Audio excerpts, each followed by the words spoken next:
Hoy vamos a trabajar con el grabado de Flammarion. ¿Tenés idea de lo que es?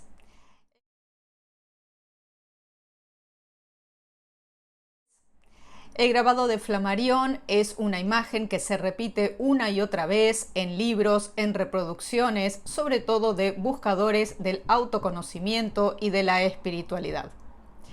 Si querés saber más de qué se trata esta imagen, quédate hasta el final de este video, suscríbete a mi canal Cabala Influencer, unite y ayúdame con mi trabajo, colabora con el corazoncito que tiene el signo pesos aquí debajo que podés ver y entérate de más novedades dándole un toque a la campanita.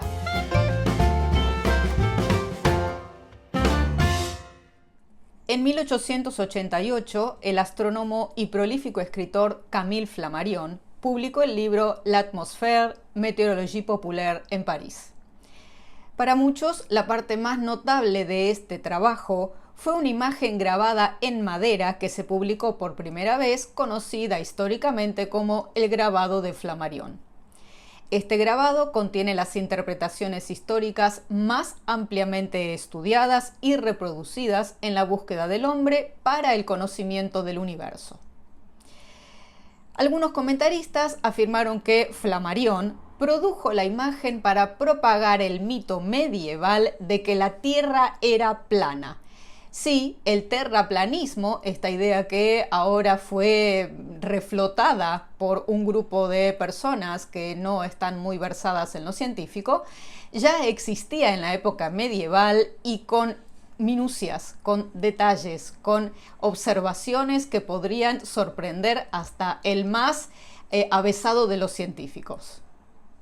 Podemos leer en el epígrafe: un misionero medieval cuenta que había encontrado el lugar en el que el cielo y la tierra se encontraban.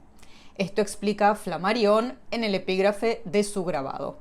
Y claro, a partir de ahí podemos desarrollar toda la simbología que tiene este grabado. Recordemos que Flammarion algo debía saber de alquimia o de cábala propiamente dicho, porque cuando estamos hablando de grabar y tallar, estamos citando textualmente lo que es el Sefer Yetzirah, es decir, Dios grabó y talló las letras, etcétera, etcétera. Esto, por supuesto, tiene muchas más implicaciones a nivel meditativo, a nivel cabalístico, pero todo aquello que sea grabar y tallar va a tener una relación íntima con lo espiritual. Flammarion estaba particularmente interesado en la astronomía, en la divulgación de la astronomía, de tal manera que los historiadores lo describen como el Carl Sagan del siglo XIX. La idea de Flammarion era que si puedes encontrar el punto donde la tierra y el cielo se encuentran y ver más allá, tendrás una visión directa del funcionamiento de Dios, lo que para la mente medieval, que era lo que Flammarion precisamente quería demostrar, quería descartar, era algo corriente, es decir, el punto de unión entre el arriba y el abajo, entre el cielo y la tierra, era una posibilidad fáctica. ¿Qué es lo que vemos en esta imagen?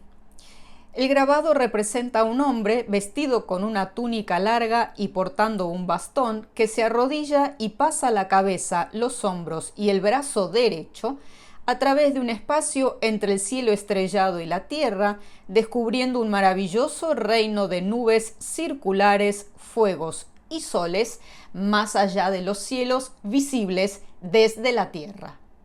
Vamos a analizar esta imagen en detalle, como hacemos todo en Cabala Influencer. Vamos a ir parte por parte, lo analizaremos de derecha a izquierda. ¿Qué es lo que podemos ver aquí? Primero encontramos el sol y la luna antropomorfizados, es decir, con rostro, simbolizando la creación del hombre a imagen y semejanza de Dios, pero más importante, simbolizando la dualidad en la que el hombre está inmerso. Sol y luna, masculino, femenino, blanco, negro, bueno, malo. Más abajo, en esta parte del grabado, la parte que está a la derecha, podemos ver una ciudad plana, que estaría mostrando la creencia medieval del terraplanismo, cuya intención de Flammarion era desmentir y, como ya dijimos, descartar esto no solo en su obra, sino también en este grabado.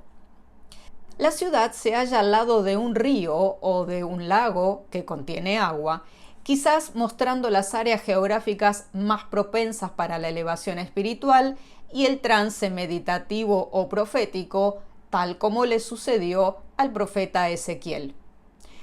Muchos dicen que el árbol que se ve en el centro del grabado es el árbol de la vida.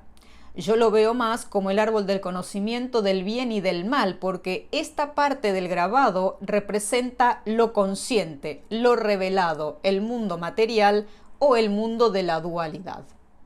Luego vemos a un hombre asomando su cabeza a otro mundo, al mundo de la unidad o el unus mundus de la alquimia, en donde no hay dualidad. Este hombre, que está simbolizado como si fuera un peregrino, extiende su mano derecha hacia el costado superior izquierdo, en donde se pueden ver las ruedas representativas de la carroza de Ezequiel. Por supuesto, sobre este tema, sobre la visión de Ezequiel y la carroza de Ezequiel, podés acceder a un curso completo sobre este tema específico, que es el capítulo 1 del libro de Ezequiel, en mi curso La visión de Ezequiel, que está en la página web kabalainfluencer.com. Este curso consta de 4 clases en donde vemos en detalle la visión, vemos en detalle de qué se trata la carroza, qué significó esto para el mundo de la cábala judía y para la profecía en general. Lo que vemos entonces arriba a la izquierda son las ruedas de la carroza de Ezequiel. Literalmente son estas porque encontramos en Ezequiel 1:16 que las ruedas de la carroza tenían apariencia y hechura como si hubiera una rueda adentro de otra.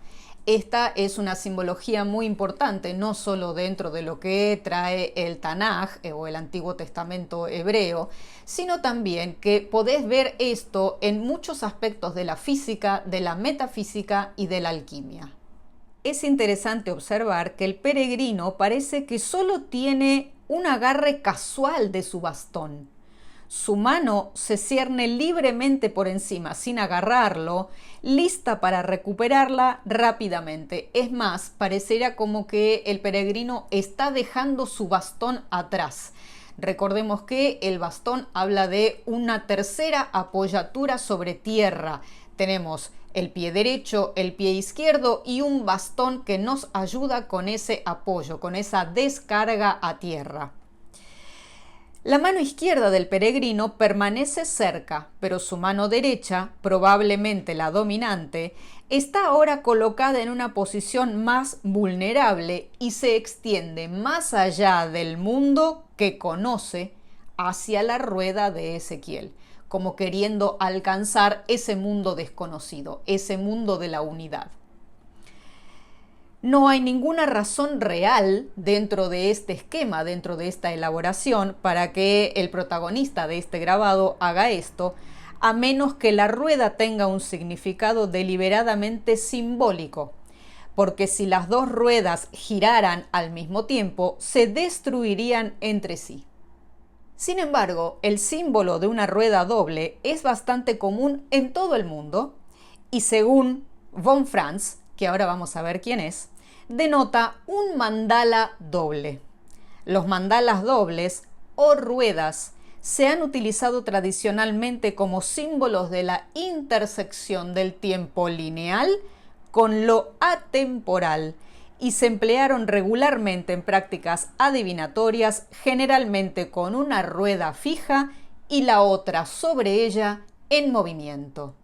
Observen también que las plantas de los pies del peregrino no tocan la tierra y todo el cuerpo de este personaje se halla en una posición incómoda, que le impulsará a retornar a una postura más relajada en el mundo de la dualidad. Es decir, este peregrino no está ni en un lado ni en el otro, está en un momento de transición, está en una búsqueda espiritual, en un sentido de la elevación, en un sentido del autoconocimiento para ver qué hay más allá de la tierra, qué hay más allá de sí mismo. Soy Ruth Perkovics, la profe de Cábala. Suscríbete a mi canal Cábala Influencer y ahora te sigo explicando lo que sigue dentro de este grabado de Flammarion. En definitiva, ¿qué es lo que está haciendo el peregrino? ¿Qué es lo que está haciendo este hombre? Desde la psiquiatría y la psicología analítica, esta podría ser la representación de un buscador espiritual, con la cabeza, y solo la cabeza, en otro mundo mirando varios objetos circulares inusuales que podemos especular desde ovnis hasta otros mundos, sefirot, mandalas, ángeles representados por las ruedas de la carroza de Ezequiel, que son Ofanim, y efectivamente mucha simbología que está relacionada con lo psicológico, con lo telepático y con lo inconsciente. Explican Carl Gustav Jung y su discípula María Louise von Franz que la psique siempre busca la totalidad o un solo mundo. El concepto de unus mundus, que dijimos antes, refiriéndose a la unidad indiferenciada del mundo donde la mente y la materia no están separadas. Jung sostuvo que el unus mundus es la condición subyacente de nuestra existencia.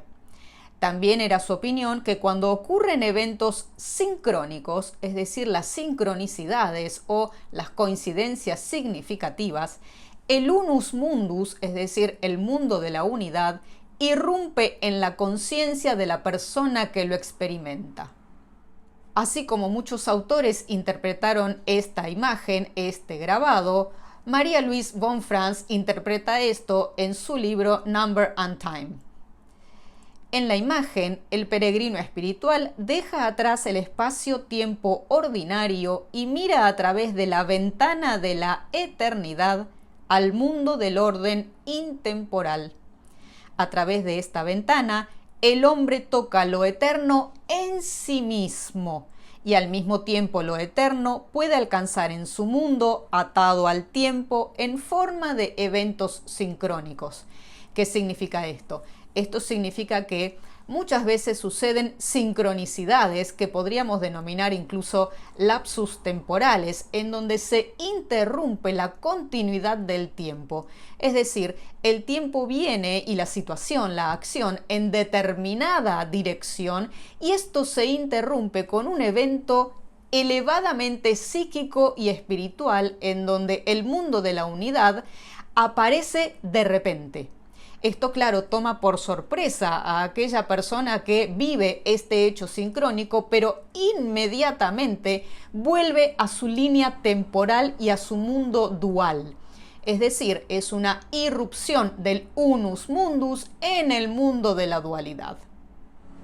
Es que Flammarion había tenido varios hechos sincrónicos o de coincidencias significativas que explican esta ruptura del tiempo y que al mismo tiempo explican este famoso grabado. Si te suceden hechos sincrónicos o lapsus o eventos que quizás no tengan una explicación del todo racional, te sugiero que me contactes y que tomes una entrevista conmigo literalmente para averiguar, para explorar esas áreas del inconsciente y de la espiritualidad que irrumpen en tu vida cotidiana. Podés ver en mi página web que tengo la descripción de lo que es el trabajo de coaching o entrenamiento con el árbol de la vida. Muchas veces empiezan a salir sueños y eventos sincrónicos que a lo largo de la vida no han tenido explicación y esta es una oportunidad de averiguar qué nos dice ese mensaje. Explican los sabios y tanto Jung como von Franz, que eran psiquiatras, que el misterioso punto de contacto entre los dos sistemas, es decir, entre los dos tiempos, el atemporal y el temporal consciente nuestro de cada día, parece ser el centro o una especie de pivote donde se encuentran la psique y la materia. Cuando un individuo entra en relación con las fuerzas del pivote, que es lo que el peregrino está buscando, se encuentra cerca de la fuente de los milagros, entre comillas, que aparentemente no podrían ocurrir sin una actitud correspondiente de su parte. ¿Qué significa esto? Significa que efectivamente si el buscador quiere saber o quiere ver algo más, tiene que efectuar una acción desde el mundo de la materia hacia el mundo espiritual. Sucede por un instante el fenómeno de la sincronicidad e inmediatamente después el flujo de eventos reanuda su curso sobre la pista del patrón temporal ordinario y el orden atemporal vuelve a caer en una condición latente o inconsciente una vez más. Con respecto específicamente a la Kabbalah y al árbol de la vida, podemos ver en la parte superior de la imagen, en el lado izquierdo, como dos especies de soles o como dos círculos que están unidos por una línea que podía ser un sendero, simboliza ahí sí el árbol de la vida. Cuando las energías conscientes e inconscientes se expresan en armonía a través del árbol de la vida, a través de la Sefirá Netzach, es decir, en armonía artística, el resultado es una completud que refiere a la unidad que está en Tiferet, a la unidad en el sí mismo. Hasta aquí el video sobre el grabado de Flammarion para descubrir cuál es la historia detrás de la imagen. Uniéndote a mi canal por 5 euros, mensualmente colaborás con mi trabajo y además podés dejar tu agradecimiento y colaboración debajo de cada video en el corazoncito que dice gracias. Nos vemos en el camino. Shalom.